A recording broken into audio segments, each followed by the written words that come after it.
Power fans full ఖుషిలో ఉన్నారు. చాలా కాలం తర్వాత పవన్ కళ్యాణ్‌కు 'ఓజీ' మూవీతో మంచి హిట్ పడినట్లే కనిపిస్తుంది. ఫస్ట్ షో నుంచే పాజిటివ్ టాక్ వస్తుంది.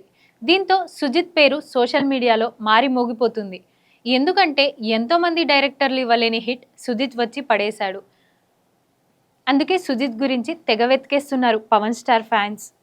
సుజిత్ ఎవరో కాదు, పవన్ కళ్యాణ్‌కు వీరాభిమాని. అతను అనంతపూర్‌లో పుట్టి పెరిగాడు. చిన్నప్పుడు జానీ సినిమా చూసి తలకు బ్యాండ్ కట్టుకొని నెల రోజుల దాకా తీయలేదట.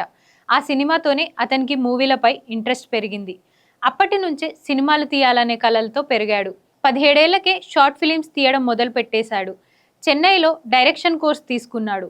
పూరీ జగన్నాథ్ దగ్గర అసిస్టెంట్‌గా పనిచేసేందుకు ట్రై చేసినా కుదరలేదు. కానీ షార్ట్ ఫిలిమ్స్ చేస్తూ మరింత రాటుదేలాడు. అతని టాలెంట్ చూసి యూవీ క్రియేషన్స్ వాళ్ళు పిలిచి ఆఫర్ ఇచ్చారు. ఇంకేముంది, రన్ రాజా రన్ మూవీ తీసి మంచి హిట్ కొట్టేశాడు. ఆ మూవీ దెబ్బకు ఏకంగా ప్రభాస్ పిలిచి ఛాన్స్ ఇచ్చాడు. బాహుబలి తర్వాత ప్రభాస్తో సుజిత్ చేసిన సాహో అప్పటి పరిస్థితులను బట్టి ప్రజలకు అంతగా ఎక్కలేదు. ఆ మూవీ తర్వాత పవన్ నుంచి కాల్ వచ్చింది.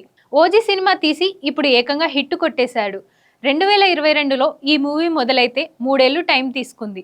సుజిత్కు 2020లోనే ప్రవళిక రెడ్డి అనే డెంటిస్ట్తో పెళ్ళైపోయింది. అతను చదువు మధ్యలోనే ఆపేశారు. ఆస్తుల పరంగా చూసుకుంటే సుజిత్కు 25 కోట్లు ఆస్తులు ఉన్నట్లు తెలుస్తుంది.